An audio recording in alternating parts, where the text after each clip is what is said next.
A single dad, a janitor, gave his last $50 to a stranger on the street. His daughter would lose her spot at school the next day. Michael didn't know the principal had witnessed everything from the building's doorway. What happened on Monday changed everything. Michael Miller adjusted his backpack and looked once more at the commercial building where he had just finished another day of work. At 38, his calloused hands told the story of a life dedicated to hard labor, but it was the tired smile on his face that revealed his true wealth. His daughter, Emily, 18, who was in her senior year of high school at one of the city's best private academies. The partial scholarship Emily had earned covered only 70% of the tuition, and Michael needed to supplement the remaining $380 each month. To get this extra money, he worked as a contract cleaner during the week in downtown offices, and on weekends, he took any cleaning job that came his way. That Saturday afternoon, he had just finished cleaning Dr. Henry's office, a job that paid him $50, exactly the amount needed to complete the tuition payment due on Monday. As he walked down Oak Street toward the bus stop, Michael felt a mix of relief and anxiety. He had managed to gather the money for another month, but he knew that the race would start again the following week. Emily was in her final semester, preparing to apply to college for a pre-med program, and he would make any sacrifice so she wouldn't lose her study rhythm because of money. That's when he saw the man sitting on the sidewalk, leaning against the wall of a drugstore. He appeared to be around 50, with dirty, torn clothes, but what caught Michael's attention wasn't the typical appearance of someone living on the street. It was the low groan of pain the man let out as he clutched his abdomen. His hands trembled visibly, and next to him was a small crumpled paper, a medical prescription. Michael stopped. The natural move would be to keep walking. After all, he needed that $50 for his daughter's school. But something in the man's suffering touched him deeply. Perhaps it was because he himself knew the pain of need, or because he imagined he could be in that situation if it weren't for the luck of having found work. "Please, sir," the man said in a weak voice when he realized Michael had stopped. "I'm in a lot of pain. The doctor at the community clinic said I need to buy this medicine, but it costs $35. I haven't even made $5 today." Michael looked at the paper in the man's hands. It was indeed a prescription. The doctor's stamp was visible. The man wasn't lying about the pain. That was obvious from the way he was writhing. For a moment, Michael thought about the conversation he would have with Emily if he couldn't pay the tuition on time. The school was strict about late payments, and her scholarship could be reviewed. But then he remembered something he always told his daughter. "Em, we may be poor in money, but we can never be poor in spirit." How could he look her in the eyes knowing he had passed by someone suffering when he could help? Without a second thought, Michael took the $50 from his pocket and placed it in the man's hand. "Here, friend, buy your medicine and get something to eat too." The man began to cry. "God bless you, son. God bless you greatly." Michael simply nodded and continued walking, his chest tight. He knew he had done the right thing, but that didn't lessen the anguish of how he would explain to Emily that he hadn't managed to get the money in time. What he didn't see was the elegant figure emerging from the medical office building at that exact moment. Dr. Robert Matthews, the principal of Northwood Prep Academy where Emily studied, had just left a routine appointment and witnessed the entire scene from the building's door. He recognized Michael immediately. He was the scholarship student's father, the one who always attended meetings in his janitor's uniform, polite and concerned about his daughter's performance. Dr. Matthews stood still, processing what he had just seen. He was well aware of the Miller family's financial situation from the school records, knowing every penny counted. And yet, he had just witnessed an act of generosity that deeply impacted him. On Sunday night, Michael barely slept. Lying on the small living room couch, he had given the only bedroom to Emily. He calculated and recalculated alternatives. He had $180 in savings for emergencies, but that wouldn't be enough for the $380 tuition. He could ask for an advance at work, but he had already done that last month and didn't want to create problems with his job. Emily noticed her father's concern during their simple meal of pasta and scrambled eggs, but Michael was always skilled at disguising financial difficulties. "Dad, are you okay?" she asked as she organized her books to study. "Of course, sweetie, just tired from work," he replied, forcing a smile. The truth was, Michael felt conflicted. On one hand, he didn't regret helping that man. The image of his suffering wouldn't leave his mind. On the other, the responsibility for his daughter's education weighed enormously. Emily was just months away from graduating and applying to State University for a pre-med program. All the sacrifice of the past few years would be in vain if she lost her momentum now. Monday arrived with that characteristic anxiety of due dates. Michael woke up at 5 a.m., prepared breakfast for Emily, and headed to his first job of the day, cleaning an accounting office downtown. As he mopped the floor, he couldn't stop thinking about the conversation he would have with the school's administrative office. Perhaps he could negotiate a few more days' grace. Emily, meanwhile, was at school, unaware of anything. She was one of the best students in her class, respected by her peers and teachers. She actively participated in activities, was part of the student council, and helped classmates with math difficulties. For her, Monday started like any other, with chemistry class first period. It was during the break that the secretary came looking for her. "Emily Miller, the principal wants to speak with you." The girl's heart pounded. Calls to the principal's office were never a good sign, especially when you were a scholarship student. Had she done something wrong? Was there a problem with her grades? Dr. Matthews was in his office, shuffling some papers when Emily knocked on the door. "Come in, Emily. Please, have a seat." His tone was serious but not hostile. "I wanted to talk to you about your tuition situation. I see here that the payment is past due." Emily's stomach dropped. She knew her father sometimes had difficulties, but he always managed to find a way. "Dr. Matthews, I can call my dad. I'm sure he'll resolve it today. He must be scrambling to get the money." Dr. Matthews observed the girl in front of him. Emily had the same determined eyes as her father, the same dignity in her posture even in the face of difficulty. "Emily, tell me about your father. How does he manage to keep you here at school?" The question caught the girl by surprise. "My dad is a janitor. He works very hard. During the week he cleans offices, and on weekends he does extra cleaning jobs to pay the part of the tuition that the scholarship doesn't cover. He always says that education is the only inheritance he can leave me." "And what kind of person is he?" Dr. Matthews continued. Emily smiled for the first time since entering the office. "My dad is the most generous person I know. Even when we barely have money for food, if he sees someone in need, he always helps. Just last week he gave money to a neighbor to buy medicine for her sick child. He says we may be poor in money, but we can never be poor in spirit." Dr. Matthews felt a tightening in his chest. His daughter's words confirmed exactly what he had witnessed on Saturday. The man who had given his last $50 to a stranger on the street was the same man who had raised a daughter with these values. At that moment, Dr. Matthews made a decision that would completely change the course of the conversation. "Emily, I want you to call your father and ask him to come to the school. Now." His tone was determined, but not threatening. Emily felt a chill in her stomach, but she obeyed. Michael was in the middle of cleaning the office bathroom when his phone rang. Seeing his daughter's name on the screen at 10 a.m. made him fear the worst.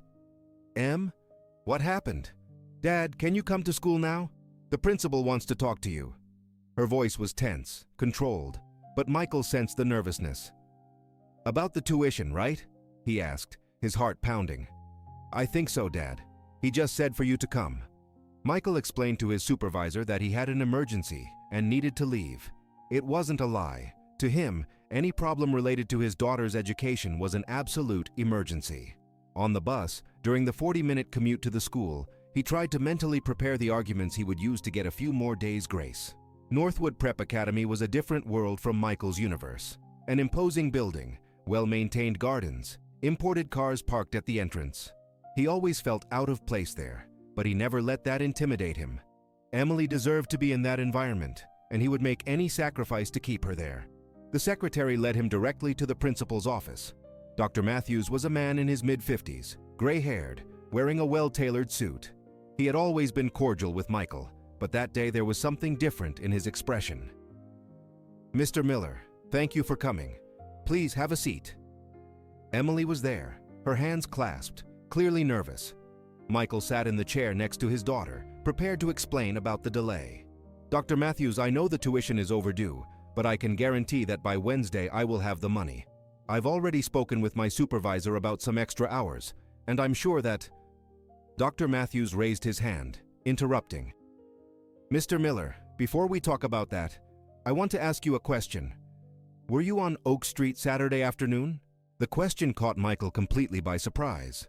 What did Oak Street have to do with school tuition? "Yes, I was. I had finished a job at an office there." "And do you remember helping someone?" Michael felt his face flush. Was there a problem? Had the man he gave money to done something wrong? "Yes, I remember. An elderly gentleman who was unwell, needing medicine. Dr. Matthews leaned back in his chair and remained silent for a few seconds, observing Michael.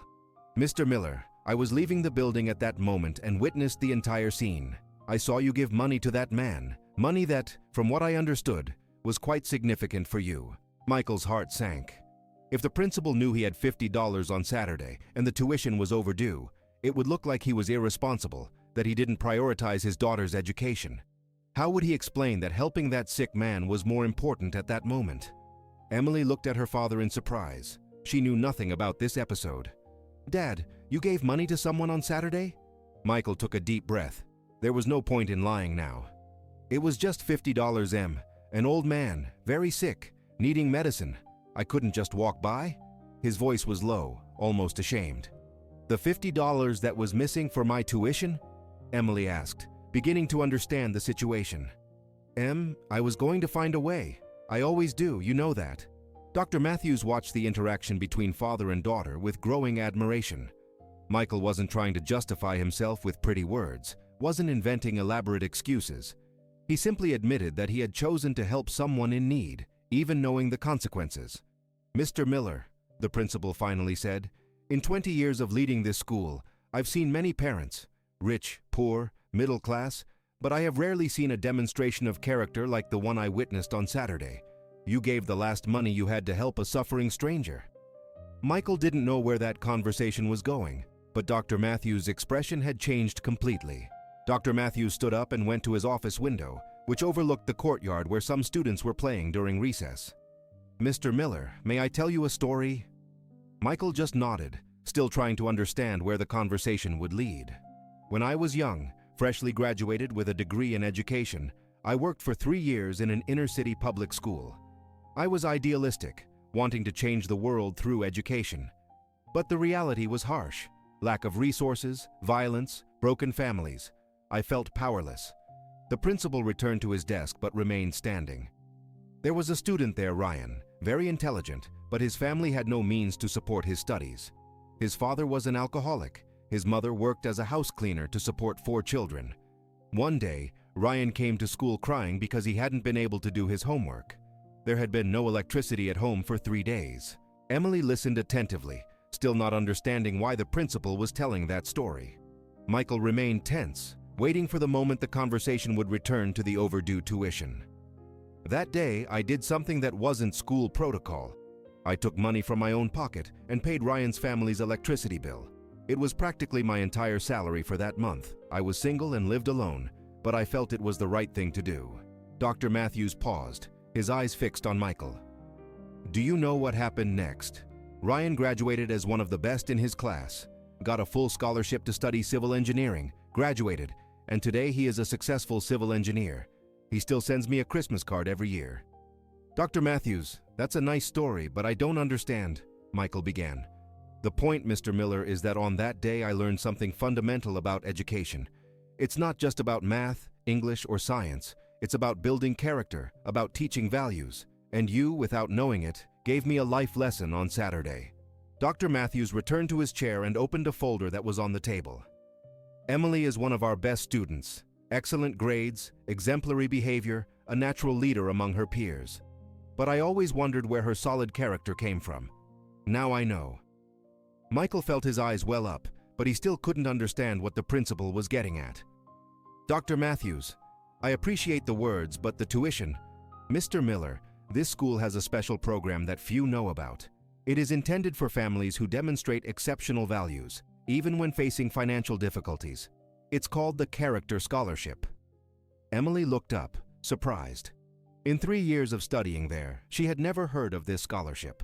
The program was created by the school's primary benefactor, Mrs. Helen Thompson, a lady who believes that educating people of character is as important as educating intelligent people.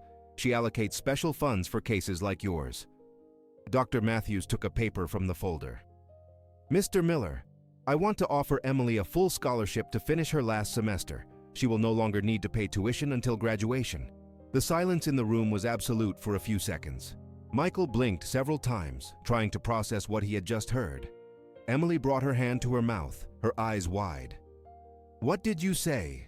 Michael asked, his voice choked. A full scholarship, Mr. Miller. And more than that, if Emily wants to take the college prep program our school offers next year, it will also be free. Emily began to cry, not from sadness, but from a joy mixed with relief that she couldn't contain. All the Saturdays she saw her father leaving for extra jobs. All the times she noticed him eating less so she could eat more. All the worry she saw in his eyes when the end of the month approached. All of it flashed through her mind. Michael couldn't speak. He looked at the principal, at his daughter, at the paper on the table, and couldn't believe what was happening. Dr. Matthews, I don't know what to say. Is this real? It is completely real, Mr. Miller. Your gesture on Saturday proved to me that Emily was raised by a person of exceptional character, and people like that deserve all the support we can offer. Dr. Matthews extended his hand to Michael. Furthermore, I want to make a proposal to you as well. Michael shook the principal's hand, still in shock, trying to absorb everything that was happening. A proposal for him was the last thing he expected to hear at that moment. Mr. Miller, our school is undergoing an expansion. We are building a new wing with laboratories, and we need someone responsible for the maintenance and cleaning of these specialized spaces. It's not just any job. It involves expensive equipment, specific chemicals, strict safety protocols. Dr. Matthews took another paper from the folder. We are looking for someone completely trustworthy, who approaches the work with responsibility and dedication. Based on what I know about you, I would like to offer you this position.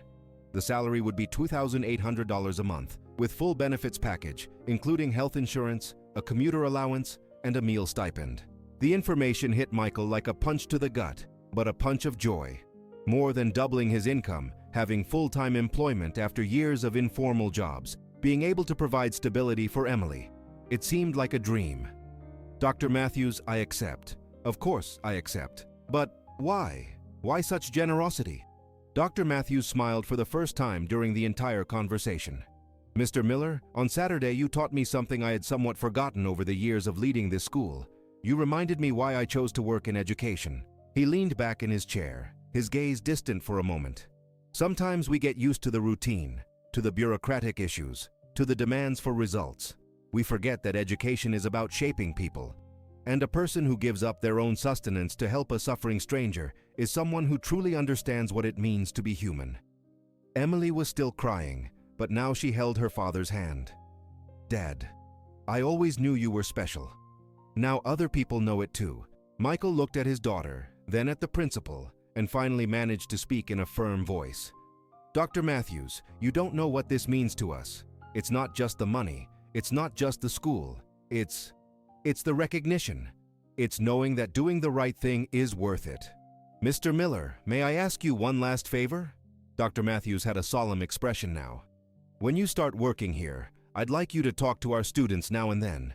It doesn't have to be anything formal, just be yourself. They need to see that values like generosity and dignity are not things of the past. 3 months later, when Emily was graduating as the commencement speaker, she chose to talk about what she had learned from her father. My fellow students, during these years at school, we have learned many important subjects. But the most valuable lesson I learned at home, that our wealth is not measured by what we have in our pockets, but by what we have in our hearts. In the audience, Michael sat in the front row, wearing the blue uniform of the school where he now worked. Beside him, Dr. Matthews applauded, visibly moved. A few feet behind, a simple-looking man also applauded. It was the same man to whom Michael had given the $50 that Saturday. He had recovered, found a job, and made sure to be there to thank the man who had helped him in his most difficult moment. When Emily descended from the stage with her diploma in hand, she hugged her father tightly. Thank you for teaching me that doing the right thing is always worth it, even when it seems like we're going to lose. Michael just smiled and whispered in his daughter's ear. We may be poor in money, Em, but we can never be poor in spirit. In the end, Michael discovered that the $50 he gave to the stranger on the street was the best investment he had ever made in his life. It not only changed his destiny and Emily's, but proved that kindness still has a place in the world, and that someone is always watching when we choose to do good. Sometimes our greatest reward comes precisely when we expect nothing in return.